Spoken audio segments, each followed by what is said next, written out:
So the homework due tomorrow has those 5 free body diagram problems, and then it also has a couple of equilibrium problems. So why don't we have a look here?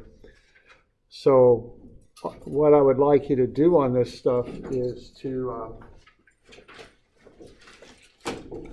just take the sketch that you see and turn it into a free body diagram. This stuff is on pages, I think it's 12A and B, is that right? Yes. Okay. So 12A and 12B. You don't need to do anything other than just take those sketches and turn them into free body diagrams. That's all you need to do. Now, as part of that, though, I would like you to write down what the angles are for the forces that you see. All right, so this first one, the key to doing these things is don't overthink it. You're looking at the object and you're seeing what's being done to the object to hold it in equilibrium. So for instance, there's a porch, and then to turn that into a free body diagram, you look at each one of the supports. So what I see over there is a fixed support on the left at A. Now a fixed support will not allow motion up or down. So on account of that, it needs to have a force going up or down. A fixed support will not allow motion left or right.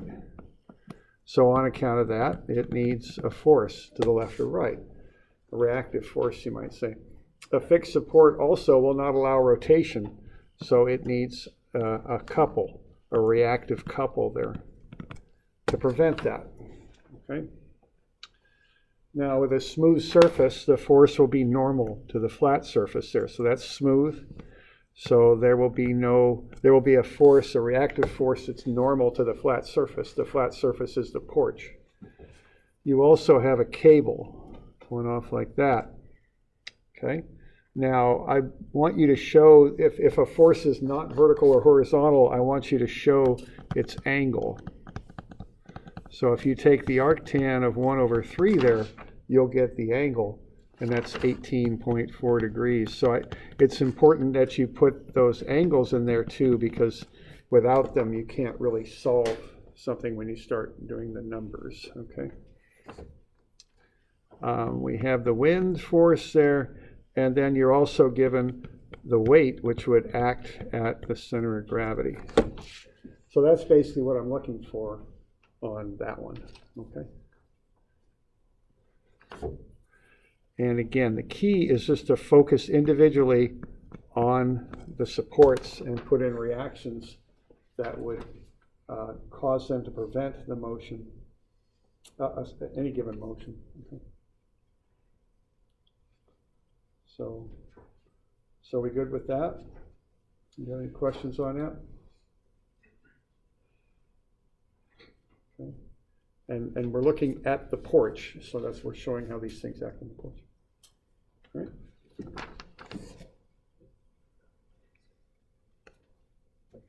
All right, good to go. All right. There's the next one. Okay, so have a look at that. You've got the weight, so you'll put the weight in there, of course. I see a pin joint, so you'll put in the forces that represent what the motion the pin joint would prevent. I see a roller, frictionless roller on a flat surface, so there will be a reaction perpendicular to the surface. What you're going to want to do there is label that angle. What is that angle right there, okay?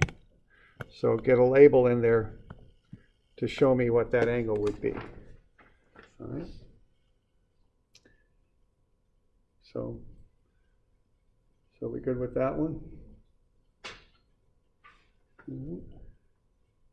You're also going to need some stuff over here. And again, don't overcomplicate it. That's a pin joint. You can look at a pin joint and see what sort of reactions go along with a pin joint. Just put them in there. You can assume them up or down, left or right, doesn't matter. Okay, that will all come out in the wash. So we good with that? All right.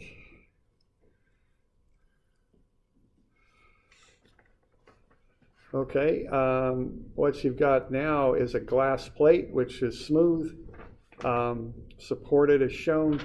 Again, the forces are normal to the flat surface. So you're going to have to figure out what is the flat surface in some of these instances. Okay, so at A, you're probably going to have a force doing that, right? Horizontal, because that glass plate is up against a vertical surface. Okay. You're going to have the weight, 600 newtons. That'll come to, or maybe it's, some of you might have a little different numbers on this. I can't remember. I redid this a little bit, but you can use either copy. It doesn't matter. Okay. Okay. So you'll have the weight in there. You'll have a few other things going on there. Remember that the forces are perpendicular to the flat surface, normal to the flat surface. Sometimes they're called normal forces for that reason. Remember to label the angle of any angled forces. If they're vertical or horizontal and they're unlabeled, that's, the assumption is they're vertical or horizontal. If they're at an angle, you need to label the angle. Okay? And calculate it and label it. All right. So we got any questions on that?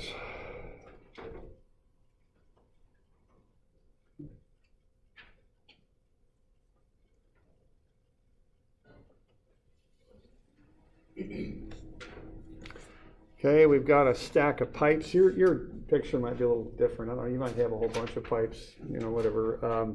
You probably got more pipes than I do, but that's okay. What you want to do here on this one is look at the situation there. You want to identify, see, what causes reactions are two things. One is what the fancy word for it is body forces, which is just caused by force fields. In this class, that's weight.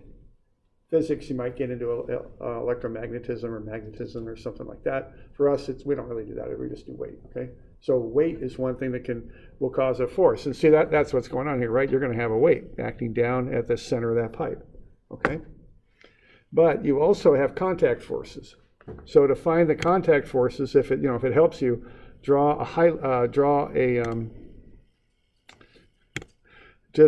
boundary around the object, okay? And anywhere it contacts something else, there's a contact force there, okay? So I'll just draw a boundary around pipe A. Any of those points of contact, which I'll label a couple of them, there's a force there. There's a force there. There's 4 other forces, all of them caused by physical contact. And that's just normal? Yeah, they're going to be normal. Now, it is a little bit more complicated here because, there's no flat surface on those. Right. But the normality of that will be normal to the tangent. The perpendicular. Yeah, there you go, like that. And then, now anything normal to a tangent, to a circle at a point of contact, ends up acting through the center. And because of all those forces acting together, the net force would not equal 0, would it? It would, because if it doesn't, it starts moving. So they're all going to balance out, because they're all I don't know quite how the numbers would work out on it, but they're all, and there is kind of a symmetry to that. One left, one right, one up right, one down left, and all that. They all kind of push in and keep the thing from moving. Yeah. Okay. All right. So these are what I call radial forces. They all kind of come into the center. That's how that looks. Okay.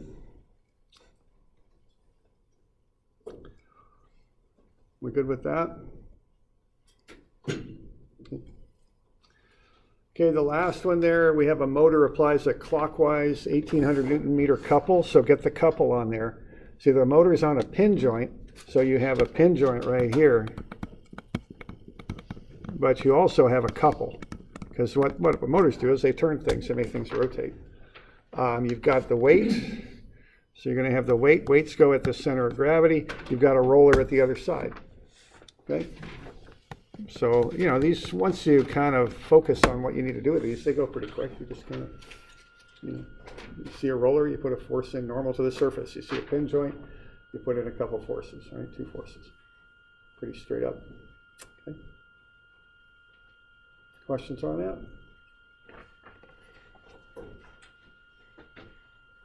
Mm-hmm.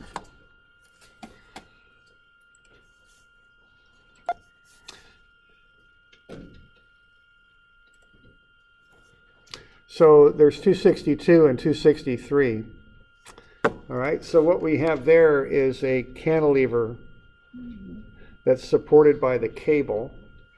The force in the cable is 3,000 newtons. Okay, the beam weight is included in the distributed load on this, so there's no extra beam weight. Because really, if you look at the weight of a beam or something, you can handle that in two different ways. One is you can put it all at the center of gravity when you're doing the statics to find the reactions. But that's one way. The other way is to kind of treat it as it truly is, which is a distributed load. So, you could do it either way. Okay. All right, so that's basically a porch, which would get you the uniform load. Then we've got kind of snow that angles up, so that gets us the triangular load. All right, so when I see that, I want a free body diagram. Okay, so I'm going to take that and run it across, okay? And what I'm going to have then is a triangle sitting on a rectangle. That's how I think about that. All right, now, so what I would want to do then would be to take this diagram and turn it into a free body diagram, okay? All right, now here's my thinking on this.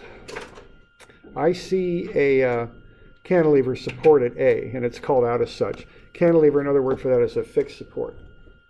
Okay, when I see that, I know that thing is locked in, so I got RAY, I got RAX, and then I see that weight coming around clockwise. I would assume this reactive moment, which is caused by the cantilever, would come around counterclockwise. I might be wrong on that because of that cable, but if I'm wrong, I'll just get a negative answer. There's no problem there. Okay. So, are we okay with that? Okay.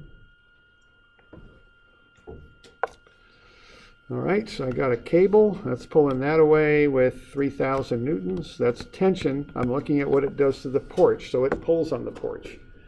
Now, I'm given this angle, but that's with the vertical. I'm quite a bit more used to having angles with the horizontal, so I'll probably want this angle here. What's that angle going to be? We got 62 with the vertical. Yeah, 28, okay. Okay. Because I got 62 up there in the corner, and then that's with the vertical. I want the angle with the horizontal, so that's a right triangle. So 90 minus 62 gets me 28. All right, now I label stuff. So I want the heights of these 800, and then I want this one, which is going to be 1800, because 2600 minus 800 is 1800, right? You okay with that?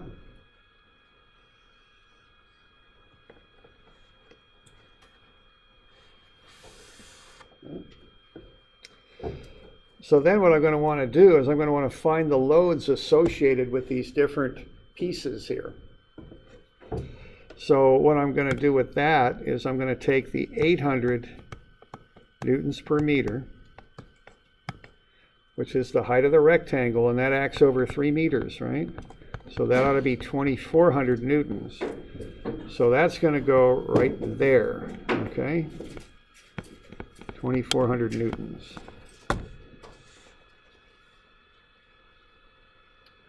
And where there is, and this is going to start getting a little crowded in here, but there is what? I don't want to put it right on that line, do I? I want to bring that down a bit. There, maybe. Okay. What that is half of 3. That's 1.5 meters. You okay with that? And then I've also got the height. Now again, this height of the triangle is not 2,600 meters, and that's such a common error people make because they just see that 2,600 there. They say, oh, the triangle's 2,600. No, it's not. It's 2,600 minus 800. So I label the heights, not the values, but the heights, because that's what I want. So the heights are 800 for the rectangle, 1,800 for the triangle. Okay, and so then what I got? 1,800 times 3 ought to be 54, and half of that, I think we're at 27, aren't we? You can run the numbers, run them and make sure, but I think we got 2,700 newtons there. Okay, and then you're going to need that dimension. Okay. You all with me there? Okay.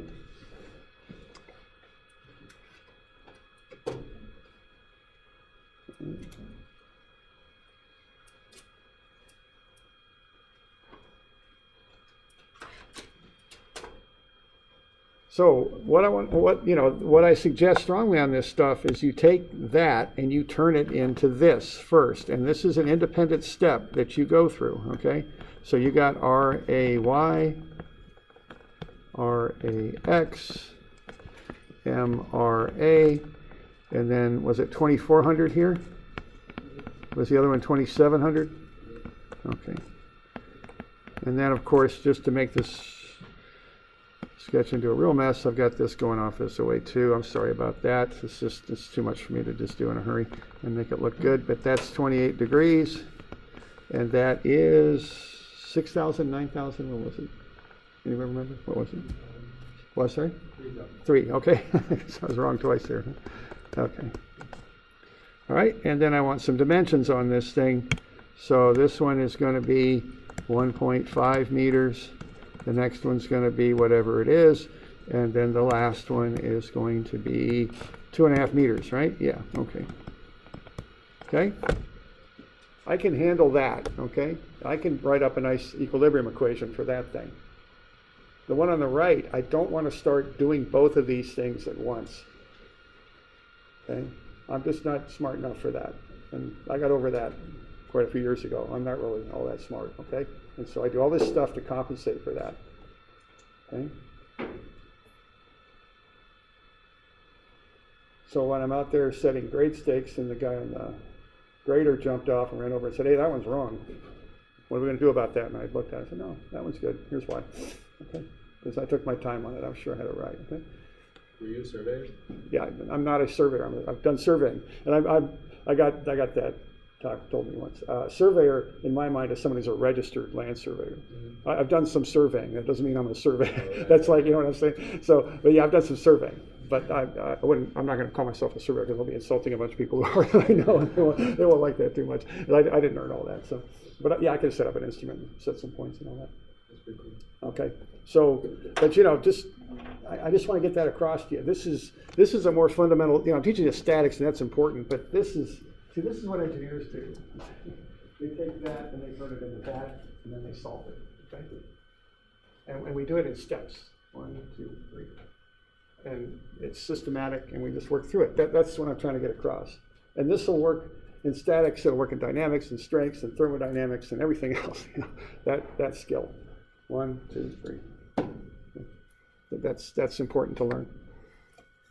All right, so there we go. So we got that, and now we just go ahead and do all this stuff, and we've got, okay, and so now we've got statics. Now when we do a cantilever, we don't have to do any fancy strategies to solve it because all the unknowns are at A, so you can just go ahead and run through that. Sum of MA equals 0, and now you can go ahead and solve for that reactive moment, right?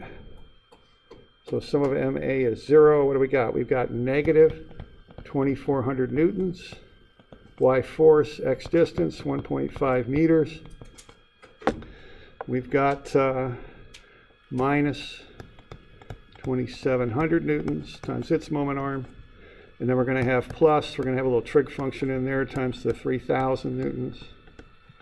And then times its moment arm, okay? So we're going to have something like that. And then we're about out of room. Maybe I'll tighten this up a little bit so I can put the last little thing in there.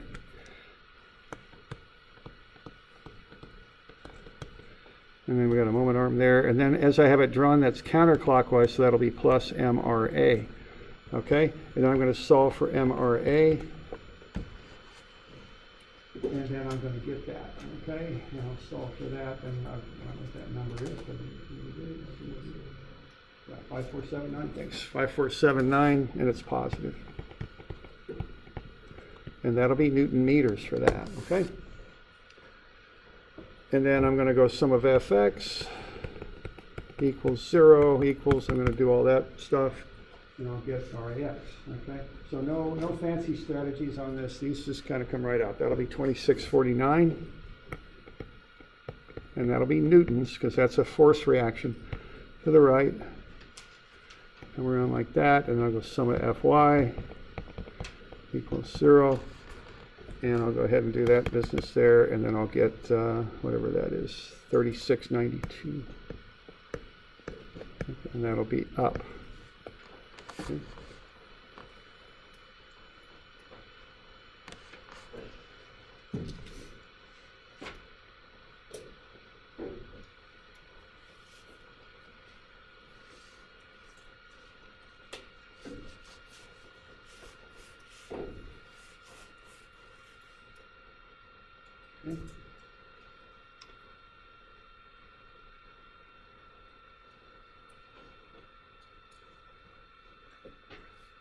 So, we okay with that one? You got any questions on that?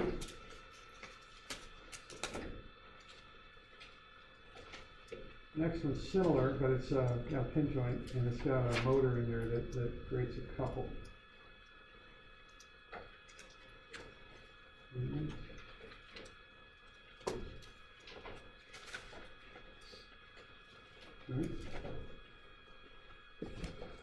Okay, next one, you're going to do some similar type stuff with that.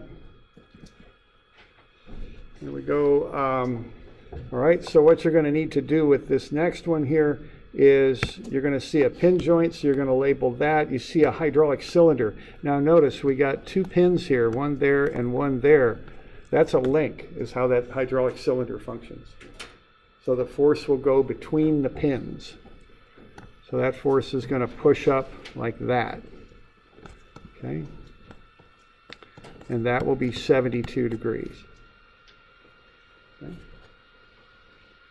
And that's RC, is what that is. Okay? You're also going to have the downward force associated with this. Okay, 900 newtons per meter, 3 meter span that covers, so that's 2,700 newtons. And then you're going to have the reactions at A. Okay. So you've got 3 equations you can use to solve this.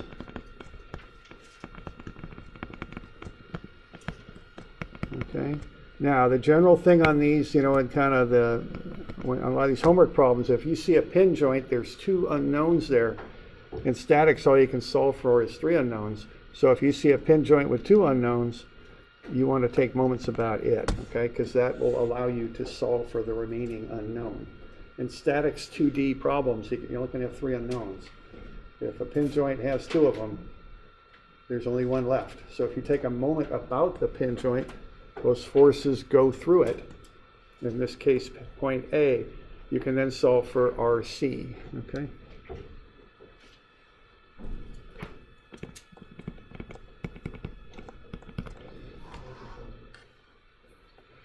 All right, now what you got going on there is you have a couple, counterclockwise 2,000 Newton meters.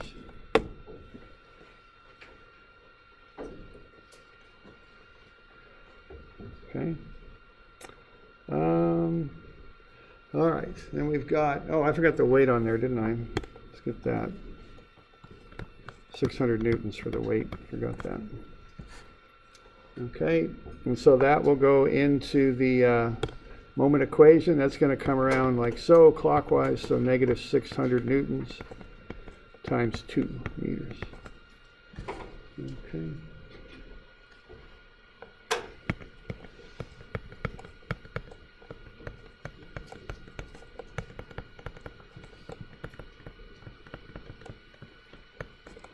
Okay, when you run through that, you'll get RC, which will be 2086. Come up like that. And then you got your other 2 equations here to run. Usually the, the one that's challenging is the moment equation. The others are, once you get to the force equations, hopefully they're a little bit more straightforward. So you get 645 newtons to the right and 1316 newtons up.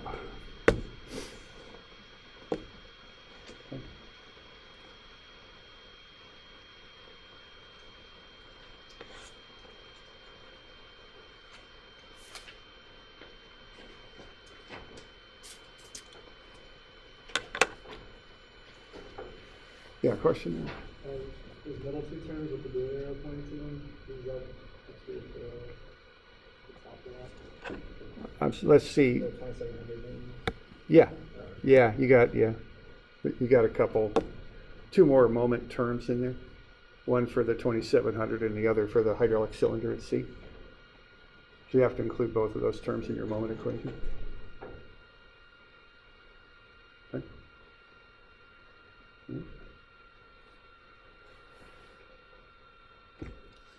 Other questions on that?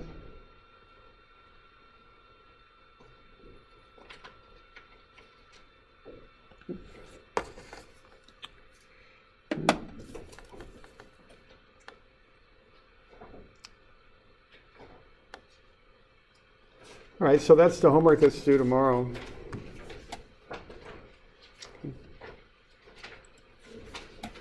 Good.